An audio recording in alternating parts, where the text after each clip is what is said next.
घर के अंदर शादी का माहौल था और उस घर का जो बेटा होता है वह रात के समय अपनी पत्नी के कमरे में जाता है और वहां पर जाकर बिस्तर पर लेट जाता है। लेकिन जैसे ही वो अपनी पत्नी को छूता है तो उसे कुछ अजीब सा महसूस होता है और उसके बाद वह एकदम से उससे दूर होकर बल्ब को ऑन कर देता है। अब जैसे वो बल्ब जलाता है तो उसे दिखता है कि उसकी जो मामी है वह उसकी पत्नी के बिस्तर पर लेटी हुई है और वहीं पर उसके चारों बच्चे इधर उधर लेटे हुए हैं। अब इस बात को देखकर वह अपनी मामी से नजरें नहीं मिला पाता है और वहां से जाने लगता है। लेकिन तभी जो मामी होती है वो कहती है कि मुझे अच्छा लगा, आ जाओ, कोई भी दिक्कत नहीं है। इस बात को सुनकर उस लड़के की हिम्मत बढ़ती है और उसके बाद वो वहां पर चला जाता है। लेकिन इसके बाद कुछ ऐसा होता है कि जिसके बाद इस लड़के को जेल तक जाना पड़ जाता है। क्या हुआ था ऐसा, पूरी सच्चाई के बारे में जानने के लिए वीडियो को अंत तक जरूर देखें। नमस्कार दोस्तों, मेरा नाम है जीतू और आप लोग देख रहे हो जीतू सुदेश चैनल। वीडियो को ज़्यादा से ज़्यादा शेयर करें और चैनल को सब्सक्राइब करना ना भूलें ताकि मेरा हौसला बढ़ता रहे। उत्तर प्रदेश शाहजहांपुर जिले के अंदर एक थाना लगता है जिस थाने का नाम होता है पुवाया थाना। उसी थाने के अंतर्गत एक गांव आता है जिस गांव के अंदर एक 30 साल का बलराम नाम का व्यक्ति रहा करता है। बलराम जिसके घर में उसकी पत्नी है और उसके 4 बच्चे हैं। उसकी पत्नी का नाम पूजा होता है और पूजा और बलराम की शादी 2013 में हुई थी। यहाँ पर जो पूजा और बलराम है वो अपने घर के अंदर रहा करते हैं और पति बाहर कमाकर घर का गुजारा किया करता है। बलराम का एक छोटा भाई होता है जिसका नाम राजू होता है और राजू का घर बलराम से महज 30 मीटर की दूरी पर है और इन दोनों का जो घर है वो गांव से बाहर की तरफ है, यानी कि आसपास ज्यादा घर वगैरह नहीं है। जैसे होता है ना गांव की फिरकी में जो घर होता है, इस तरह का इनका घर बना हुआ है। लेकिन जो उसका छोटा भाई राजू है वह उससे 5 साल छोटा है और दोनों के बीच में काफी ज्यादा गहरा प्यार है। राजू पैर से हैंडीकैप्ड है, लेकिन प्यार होने के बावजूद भी अलग इसलिए रहा करते हैं कि दोनों की जो पत्नियां हैं उनमें आपस में बना नहीं करती है और इसी वजह से दोनों भाई एक दूसरे से अलग तो रहा करते हैं, लेकिन एक साथ ही काम पर जाया करते हैं और बड़ी अच्छी तरह से अपने जीवन को व्यतीत कर रहे थे। धीरे धीरे समय बीतता है और बीतते बीतते समय आ जाता है साल 2023 का।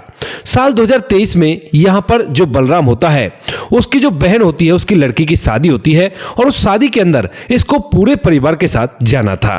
अब इसीलिए जो बलराम होता है वो शादी से 2 दिन पहले अपने पूरे परिवार को लेकर वहां पर पहुंच जाता है और शादी में शामिल हो जाता है, काम धंधे को दिखवाता है, क्योंकि आखिरकार उसकी भांजी की शादी थी।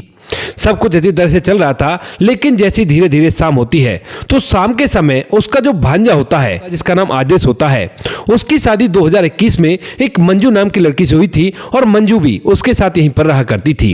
अब जब मंजू देखती है कि उसकी मामी यहाँ पर आई है और घर के अंदर जगह कम होने के कारण अब उन कुछ लोगों को छत पर सोना पड़ रहा था, तो इसी वजह से जो उसके भांजे की बहू होती है यानी कि आदेश की जो पत्नी होती है वो कहने लगती है अपनी मामी से कि मामी आप ऐसा करो, आप ना मेरे कमरे में सो जाओ, आपके साथ 4 बच्चे हैं और एक बच्चा तो आपका काफी छोटा है।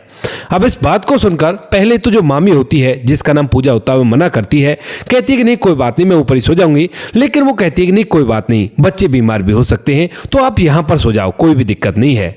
हालांकि वैसे तो गर्मियों का समय था लेकिन फिर भी वह इस बात के लिए फोर्स करती है और वह इस बात को मान जाती है। उसके बाद यहाँ पर जो मामी है वो उस कमरे में सो जाती है जिसमें मंजू सोया करती थी। लेकिन जैसी रात होती है, रात के लगभग 11 बजते हैं, तो 11 बजे कमरे की लाइट बंद थी और उसी समय जो आदेश होता है वह उस कमरे के अंदर घुसता है, क्योंकि वह तो रोज अपनी पत्नी के पास आकर यहीं पर सोया करता था और इसी तरह से वो उस कमरे में घुस जाता है और घुसने के बाद उस बिस्तर पर जो जगह बची रहती है वहां पर लेट जाता है। अंधेरा था, अंधेरे में ज्यादा उसे कुछ दिखाई नहीं देता है, बस ये बच्चे से दिखाई देते हैं। तो वह सोचने लगता है कि शायद शादी का माहौल है तो और भी बच्चे आकर इस कमरे में सो गए होंगे, क्योंकि जगह का अभाव है ना। तो ऐसा ही सोचकर वो वहां पर सो जाता है। लेकिन रात के समय जैसे वो अपनी पत्नी समझकर अपनी मामी को हाथ लगाता है तो एकदम से हैरान हो जाता है, क्योंकि कुछ ना कुछ उसे अजीब सा महसूस होता है कि यह उसकी पत्नी शायद नहीं है। इधर जो उसकी मामी होती है पूजा, वह भी ये बात देखकर एकदम से जग जाती है और उसके बाद अपने भांजे की तरफ देखने लगती है अंधेरे में आंखें फाड़ फाड़ कर। लेकिन उसके बाद जो आदेश होता है वो एकदम से खड़ा होता है और खड़ा होने के बाद जो कमरे की लाइट होती है उसे जला देता है। अब रात को 11-12 बज रहे हैं और 11-12 बजे जब लाइट जलती है और यहाँ पर जो पूजा मामी होती है वह अपने भांजे को अपने आगे देखती है और देखती है कि कि उसने मुझे इस तरह से छुआ है जैसे एक पति अपनी पत्नी को छुआ करता है तो वह अपना सर नीचे की तरफ कर लेती है। इधर जो भांजा आदेश होता है वह भी अपना सर नीचे की तरफ करता है और वहां से जाने लगता है। लेकिन तभी जो मामी होती है वो कहती है कि कहां जा रहे हो, मुझे इतना बुरा नहीं लगा जितना तुम सोच रहे हो, मुझे तो थोड़ी सी शर्म आ रही है। अब इस बात को सुनकर जो भांजा आदेश होता है वो पीछे मुड़ता है और कहता है कि नहीं मामी ये गलत है। लेकिन तभी जो मामी होती है वो कहती है कि मुझे बुरा नहीं लगा। अब इस बात को सुनकर जो भांजा आदेश होता है उसके भी अरमान जग आते हैं और उसके बाद पहली बार आज इन दोनों के बीच में यहां पर संबंध स्थापित हो जाते हैं। अब जब एक बार संबंध बन जाते हैं तो उसके बाद अब ये सिलसिला रोज रोज का होने लगता है और जब तक यहाँ पर मामी अपने पति के साथ रहती है यानी कि उसके मामा के साथ रहती है, रोज के रोज ये दोनों एक दूसरे के साथ संबंध बनाते हैं और अच्छा समय व्यतीत करते हैं।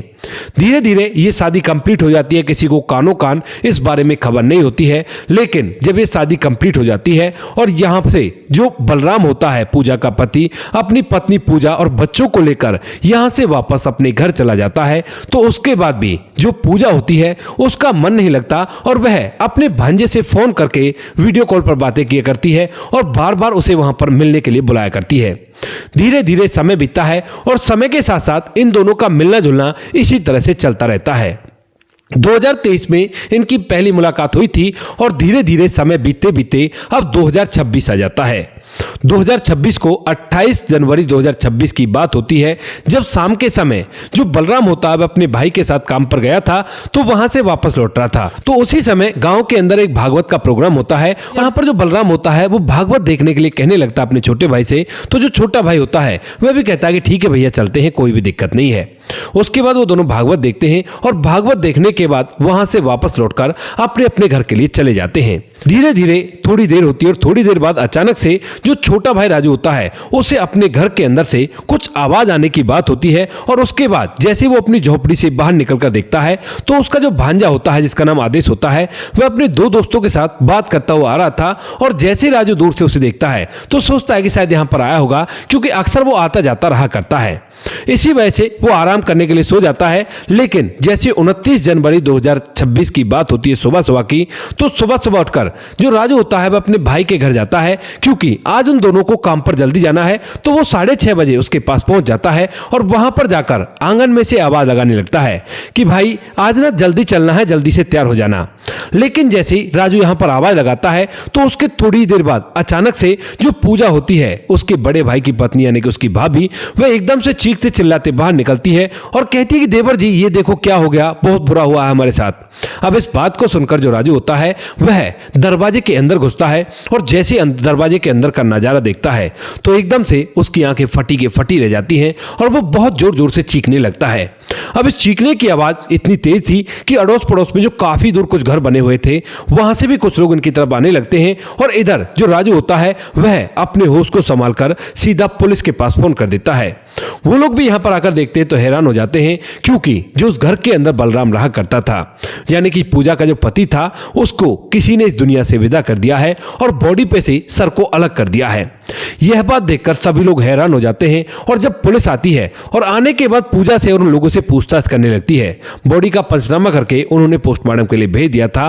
तो यहां पर पूजा बताती है कि साहब रात को कोई चोर लुटेरे आए थे और उसके बाद उन्होंने मेरे पति को इस तरह से इस दुनिया से विदा कर दिया और चोरी करने के लिए यहां पर आए थे वो लोग। तो अब इस बात को सुनकर पुलिस वालों को हैरानी होने लगती है कि जब उन्हें चोरी ही करनी थी तो इस घर के अंदर ये महिला भी थी, इसके 4 बच्चे भी थे और साथ में इसका पति था। तो ऐसा कैसे हो सकता है कि जो चोरी करने के लिए आया हो वो केवल एक व्यक्ति को इस दुनिया से विदा करके यहां से भाग जाता है अचानक से और उसके बाद इन लोगों से कुछ भी नहीं कहता।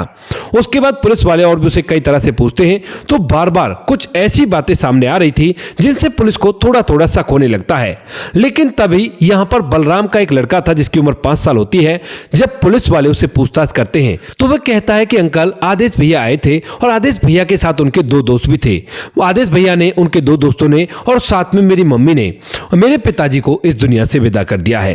अब बच्चा वैसे तो छोटा था, लेकिन पुलिस वालों को विश्वास हो जाता है कि जो बच्चा कह रहा है वो 100% सही है। तो इसी वजह से जो पुलिस वाले होते हैं वहीं से एकदम से पूजा को हथकड़ी लगा लेते हैं, और जब गांव वाले ये देखते हैं तो एकदम से हैरान हो जाते हैं।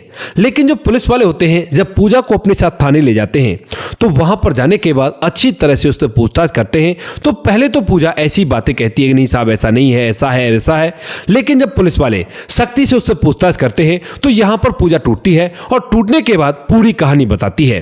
कहती है कि साहब जब आपको पता ही चल गया है तो चलो मैं आपको पूरी कहानी बता देती हूं।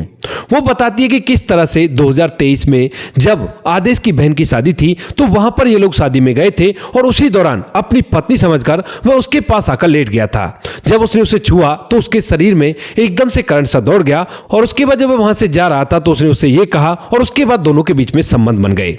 लेकिन उसके बाद अब ये सिलसिला रोज रोज का होने लगता है, और जब ये सिलसिला रोज रोज का होता है तो इस बारे में एक दिन पूजा के पति बलराम को भी पता चल जाता है। अब जैसे बलराम को ये बात पता चलती है तो उसके बाद पूजा और आदेश फैसला करते हैं कि वो दोनों अपने अपने घर को छोड़कर यहां से फरार हो जाएंगे और एक साथ अपने जीवन को व्यतीत करेंगे। इसी वजह से एक बार वो भाग भी जाते हैं, लेकिन जो पूजा का पति बलराम होता है वह पुलिस वालों से खबर करके उन दोनों को कैसे न कैसे दोबारा से वापस ले आता है।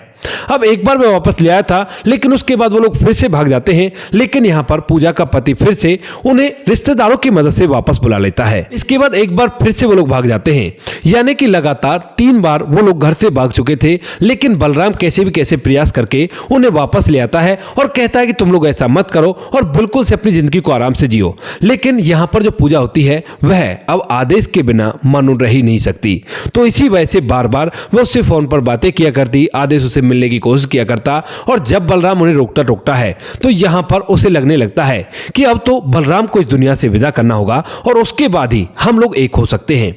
यही बातें सोचकर वह अपने प्रेमी यानी कि जो उसका भांजा होता है उससे बात करती है, और बातें करने के बाद कहती है कि हमें ना कैसे भी करके बलराम को इस दुनिया से विदा करना होगा और उसके बाद ही हम लोग एक हो सकते हैं।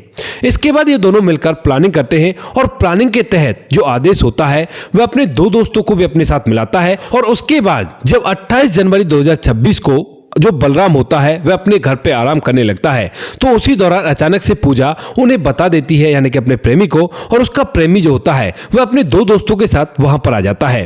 वहां पर आने के बाद एकदम से सोते हुए बलराम को दबोच लिया जाता है, और दबोचने के बाद उसे इस दुनिया से विदा कर दिया जाता है। ये बातें वो 5 साल का बच्चा अपनी आंखों से देख लेता है, लेकिन वह एकदम से डर जाता है क्योंकि यहां पर उसकी मां भी इस कृत्य में शामिल थी। इसके बाद जब ये सब कुछ हो जाता है तो पूजा वो झूठी कहानी बनाती है कि लुटेरे आए थे, वो लोग ऐसा कैसा करके ले गए, और जब यहाँ पर राजू से पूछा जाता है कि तुमने क्या देखा तो वह भी बता देता है कि साहब ऐसा ऐसा तो मैंने देखा था कि वो लोग इस तरफ से आ रहे थे, लेकिन जब इसने कहा कि चोर लुटेरे आए हैं तो उसके बाद मैंने उस बात को बताना उचित नहीं समझा कि खामखा जो भांजा है वो भी इन चक्करों में पड़ेगा, लेकिन मुझे नहीं पता था कि मेरे पीछे से ये सब कुछ घर के अंदर हो रहा है। इसके बाद जो पुलिस वाले होते हैं उन सभी को हिरासत में लेते हैं, उनके खिलाफ उचित मामला दर्ज करके उन्हें सलाखों के पीछे कर देते हैं। अब उन लोगों को तो उनके किए की सजा मिल गई, बलराम बेगुनाही इस दुनिया को छोड़कर चला गया, लेकिन उन 4 बच्चों का क्या? 4 बच्चे कहां रहेंगे, जबकि यहां पर इन बच्चों की जो मां है उसने पहले से अपने परिवार को उससे अलग कर रखा है। तो इसी वजह से हो सकता है छोटे भाई राजू की पत्नी उन्हें अपने पास रखे या ना रखे, फिलहाल तो बच्चों की देखरेख गांव वाले कर रहे हैं, लेकिन आगे जो होगा वो भविष्य की गोद में ही छिपा हुआ है। दोस्तों ये थी आज की कहानी, आपको जैसी भी लगी कमेंट सेक्शन में बता देना। वीडियो अगर अच्छी लगे तो वीडियो को लाइक और चैनल को सब्सक्राइब जरूर करें, ताकि हमें थोड़ा सा हौसला मिल सके आप लोगों के लिए ऐसी अच्छे वीडियो बनाने के लिए। इन कहानियों को सुनाने का उद्देश्य किसी को परेशान करना बिल्कुल भी नहीं है। ये कहानी आपको इसलिए सुनाई जाती है ताकि आप लोग इन कहानियों में से कुछ ना कुछ सीख सको और अपने जीवन में उस चीज़ को अप्लाई कर सको। अब बारी आती है हमारे कुछ प्यारे सब्सक्राइबर की जो हमारी वीडियोज़ पर बहुत अच्छे कमेंट भेजा करते हैं, और जिनके कमेंट देखने के बाद हमें बहुत ज़्यादा मोटिवेशन मिला करता है। सबसे पहले हमारे साथ है छगनदास खारडा बंद राजस्थान से। लिखते हैं कि अरे जीतू भाई मेरा कमेंट नहीं मिलता क्या तुम्हें? छगनदास खारडा बांध राजस्थान। तो छगनदास जी मिलता तो है, लेकिन भूल जाता हूँ कई पोर, क्योंकि आपका यूट्यूब पर आता है, और कभी ऐसा होता है कि यूट्यूब वालों को ले लेता हूँ तो कभी फेसबुक वालों को ले लेता हूँ, लेकिन जब भी यूट्यूब का लेता हूँ तो आपका नाम सबसे पहले आता है। तो छगनदास जी आपका तहे दिल से धन्यवाद। उससे आगे नाम आता है राम बहादुर थापा जी का, जो कि नेपाल से हमारा वीडियो देखा करते हैं। लिखते हैं कि बहुत दुखी की कहानी है, सुन के मन भी रोया। तो राम बहादुर थापा जी, आपका तहे दिल से धन्यवाद। कहानी ही इतनी दुख की है, मुझे भी ऐसा लगता है कभी कभी इन कहानियों को बनाते समय। उससे आगे नाम आता है कि बिहार कटिहार ज़िले से हूँ, मेरा नाम फरमान शेख है। तो फरमान शेख जी, आपका भी तहे दिल से धन्यवाद। लिखते हैं जीतू भाई, मैं भी आपकी वीडियो बहुत दिन से देख रहा हूँ, मेरा भी नाम लिया करो। तो फरमान भाई जी, आपका नाम ले दिया है। आप इसी तरह से हमें सपोर्ट करते रहिए। इसके बाद है हमारे साथ गणेश कुमार जी। जीतू भाई, आप क्या कहानी सुनाते हो, शादी करने का मन ही नहीं करता लड़की धोखेबाज निकल जाती है। गणेश कुमार वर्मा, उत्तर प्रदेश, जिला प्रतापगढ़ से। जय श्री राम। गणेश कुमार जी, कहते तो आप ठीक ही हो, वो तो शादी पहले हो गई, वरना इन कहानियों को बनाते बनाते शायद मैं भी शादी ना कर पाता। उससे आगे आता है मुनमु श्रीवास्तव जी। आपकी कहानी बहुत सुंदर है, इससे लोगों को सीख लेनी चाहिए, आजकल समाज में यही सब कुछ हो रहा है। जय हिंद, जय भारत। जिला गोपालगंज, बिहार, 28 वार्ड नंबर 23 से। तो मुनमु श्रीवास्तव जी, आपका तहे दिल से धन्यवाद। आगे राकेश चौहान जी है। राम राम जीतू भाई, आपकी कहानी बहुत अच्छी लगती है। तो राकेश चौहान जी, आपका तहे दिल से धन्यवाद। उससे आगे नाम आता है सुजीत कुमार जी का। लिखते हैं कि नमस्कार भाई साहब, राधे राधे, गुड मॉर्निंग, कैसे हो आप। तो सुजीत कुमार जी, हम तो ठीक है, आप सुनाइए, आप तो ठीक ठाक हो ना। उससे आगे नाम आता है हृदयराम भारती जी का, जो लिखते हैं नाइस। तो हृदयराम जी, आपका भी तहे दिल से धन्यवाद। प्रिंस कुमार गौड़ जी है। लिखते हैं जय श्री राम सर, बहुत खुशी मिलती है आपकी कहानी सुनकर। तो प्रिंस कुमार जी, आपका तहे दिल से धन्यवाद प्रशंसा करने के लिए। उसके बाद नाम आता है चरण सिंह जी का। चरण सिंह जी लिखते हैं बोलने का अंदाज बहुत अच्छा है। तो चरण सिंह जी, आपका तहे दिल से धन्यवाद। उससे आगे नाम आता है प्रवीण बघेल शिवपुरी जी से, जो लिखते हैं जय श्री राम। तो प्रवीण बघेल जी, आपका तहे दिल से धन्यवाद हमारी वीडियो को अपना प्यार देखने के लिए। उससे आगे नाम आता है मुकेश कुमार जी का। लिखते हैं राधे राधे भाई साहब, आपकी वीडियो बहुत, ऐसा ही लिखा है, इससे आगे कुछ नहीं लिखा है। तो मुकेश कुमार जी, आपका भी तहे दिल से धन्यवाद, राधे राधे आपको भी। और बाकी जो लोग रह गए हैं वो लोग बुरा ना माने, आने वाली किसी वीडियो में आप लोगों के नाम भी आ जाएंगे। आप लोग इसी तरह से हमें सपोर्ट करते रहिए और हम आपके लिए ऐसे अच्छे अच्छे प्रोग्राम लाते रहेंगे। मिलते हैं किसी नेक्स्ट वीडियो नए टॉपिक के साथ, तब तक के लिए जय हिंद, जय भारत, जय हिंदुस्तान।